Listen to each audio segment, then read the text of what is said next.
Jorge Rivera. This is We Are the 14th. That's right. You must follow our website, our Facebook page. We Are the 14th. The 14th Amendment. That's what that 14th means. It means that if you were born here, if you were naturalized here, and I struggle even if you came here as a little baby and this is all you know, like the Dreamers, this is where you belong. This is home. This is America. You are an American, and we all have the same rights, equal rights for everybody. And we mean everybody. And we have a wonderful afternoon here of drinking tea. This is a wonderful, they told us there was turmeric in it, there was ginger, there were flowers, a bunch of stuff in here, and it's really good for boosting up your immune system. And I'm here with the president of the National Asian American PAC of Florida. And your name for the camera is what? Wayne Rady. Okay. And tell us a little bit about yourself. You've been here how long? And so we moved here 2000. So it's 21 plus years. You've been here in the United States. Correct. And now we're having this interview in Jacksonville Beach. And so how long have you been around? You've been a beach bum.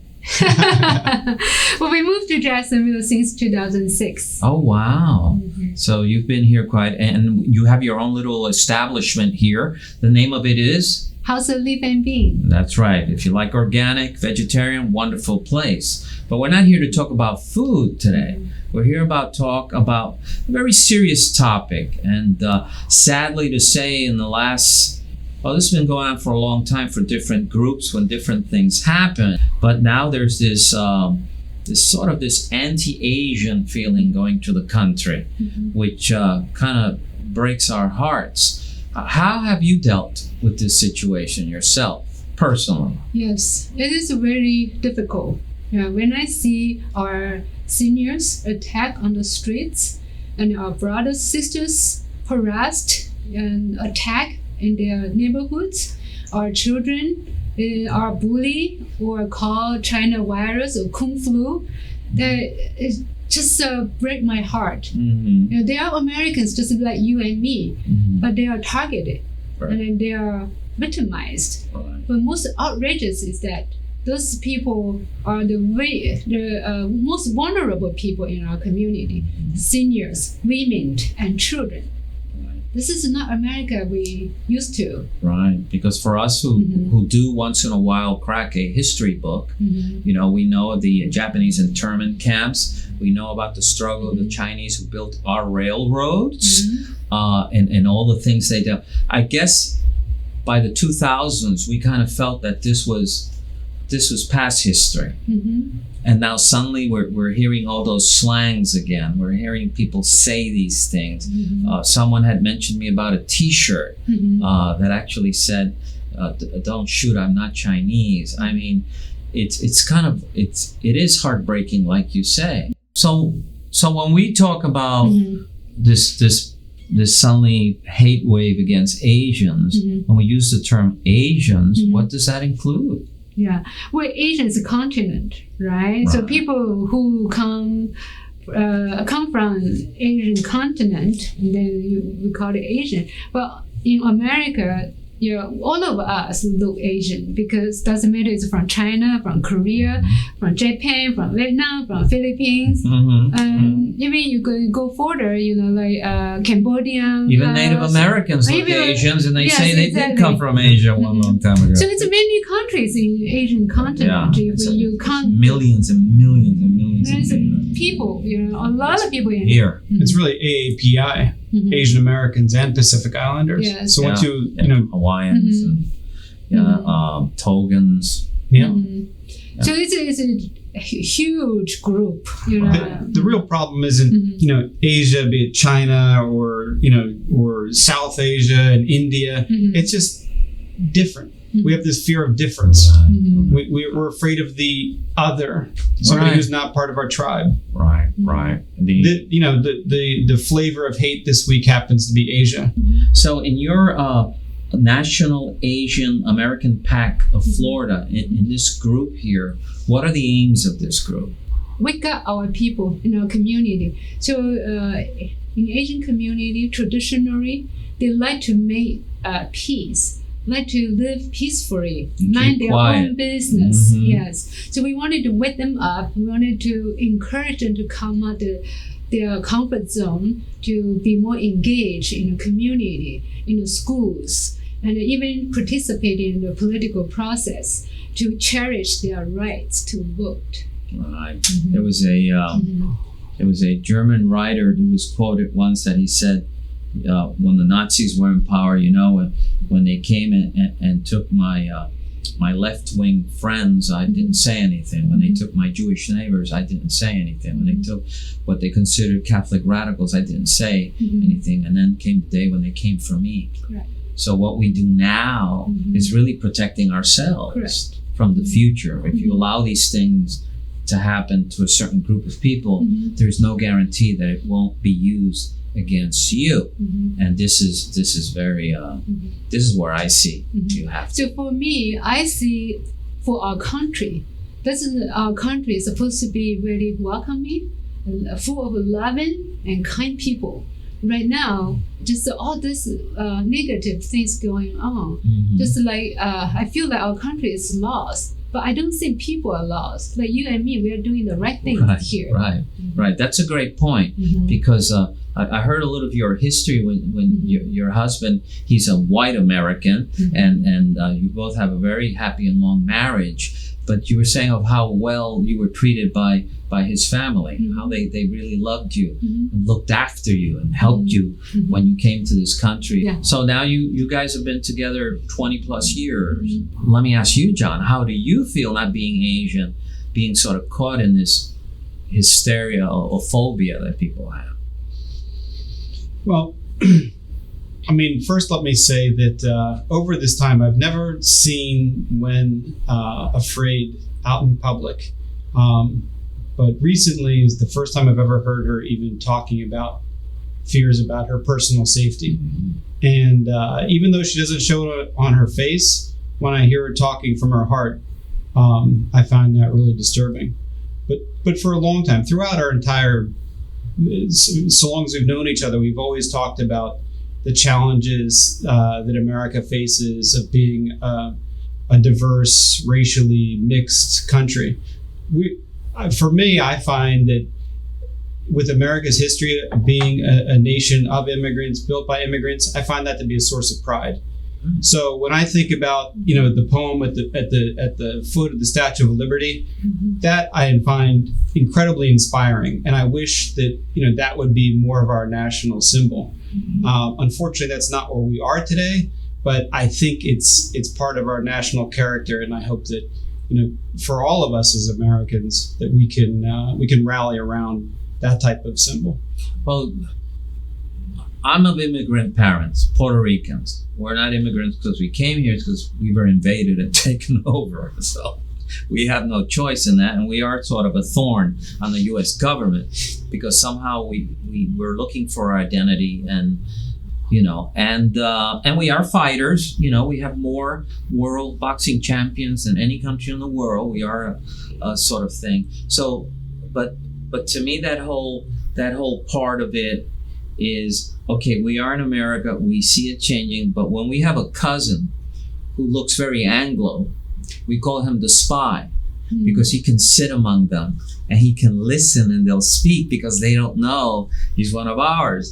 And then he tells us a story. So you're the spy here because as long as they don't see you with her, you hear things. And what are the things you hear that really Well, I mean, I can't tell you that there's very creative or innovative, colorful comments, but they're negative, and they're clear and they're obvious. And I can remember maybe it was 15 years ago, once Wen and I had an argument because she said that, I don't think Americans are very racist. And I said, well, I mean, we're not maybe like overtly so, but, this exact conversation. You don't hear the same things that I hear, and you don't understand some of the undertones of certain comments and the way things are said. It's not the same. I mean, there is still a lot of racism in America. Now it's incredibly clear, but it's a deeply rooted cultural problem. It's not something that we can treat, in a day or an hour. It's something that you can treat generation by generation. Yes. Through education. Exactly. But it's also not uniquely American. I think that in our society, we have this feeling that we can air our opinions. We have a right to free speech. So maybe that's a good thing, in that we can get people to talk about it, and then we can have a conversation. We can get it out, and then we can find out where the problem is, discuss it, and hopefully get over it. There's a lot of other societies that I think aren't even at that point yet. But I think it's a global problem. Well, I wandered the planet for about 12 years. A backpack, beard, long hair. Yeah. And I was at 12 years, but I was, it's getting close to that. Right. And then I know that the Chinese have a problem with the Vietnamese, and I know that the Germans still have a problem with the Poles, things they say about them. You just said, what? And you see that the French say things about the Germans. My son is half French. His mother is French. He lives in France with his mother. And things they said about my son, because he wasn't fully French when he was in France going to school. And so, like you said, it's not an American phenomenon, it's a human phenomenon. It's a primate thing, but education and spirituality just is incredible how we can grow and how acceptance and communities can grow together. So, I kind of like exploring that idea for a second. I think that one of the key ways to overcome this is getting to know people from different cultures and backgrounds, races and ethnicities. So, for example, we talked before about my side of the family welcoming Wen to the United States. But my grandfather, who was very close with Wen before he passed, he also fought in World War II. And he was stationed in the Pacific, and for many years he still had this burden of, maybe call it resentment. I'm not exactly sure what to call it. He was very Catholic. He was a very religious and spiritual person, but he still had this burden associated with the war in the Pacific and the war against Japan. And after he got to know Wen, and that there was a bond of love between a granddaughter and himself. I think it helped him heal a lot. So I think that it's forming these new connections is really important. Getting to know people in different cultures and societies. I think Star Trek's a great example, because it was the first television program to really kind of lean into this idea that diversity is strength. Yes, very true. Now, in your organization, when you guys have meetings, what are some of the topics or some of the things that you want to do? Well, earlier I mentioned that we wanted to encourage our people, mainly in our community, Asian community, to get more involved in the civic engagement. We all in this together. We need to work with each other, each group. Like here, not only Asian, African American, Latino, or even white group, right? We all need to work together, educate each other, learn from each other, rather than hate each other. Right. As I often say, divided we will fail. Together we will prevail. Right. So no matter how difficult the issue is, but if we work together, we will prevail. We will succeed. Last Saturday in Memorial Park, there was the Rally Against Asian Hate.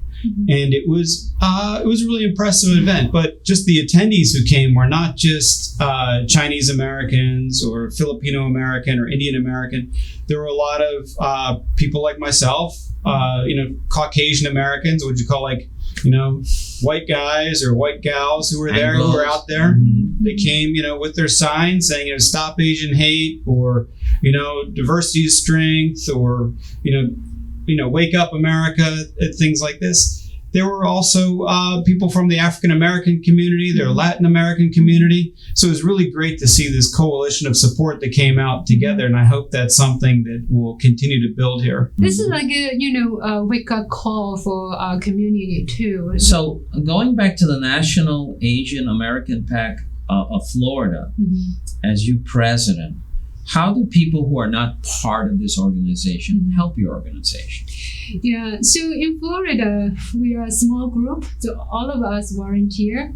So pretty much not very active, but national office is very active. Do you have a website? Yes, we do have a website. So if you go to www.naapac.com, you will see a lot of activities going on. You can donate to support the organization and to support the cause.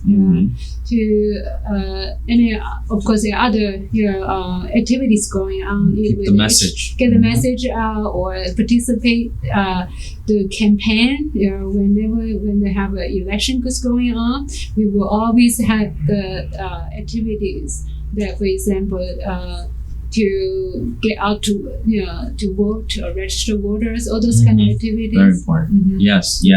And the you have a presence in Facebook also? Yes. Okay, great. The National Asian American PAC of Florida. Search for them. You can Google them. I bet you'll get it. And I want to thank you both.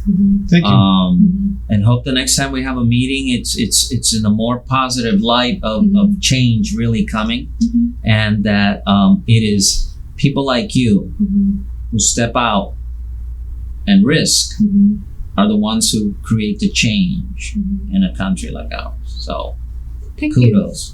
Yeah, thank you. I think it takes all of us in it together to make the change. But someone sometimes has to take that forward step. So, that's our interview for We Are the 14th. And we hope you've learned something from our conversation, and that hopefully we can expand your mind. Remember, a mind is like a parachute. Only when it's open does it really work properly. So, thank you again. Thank you.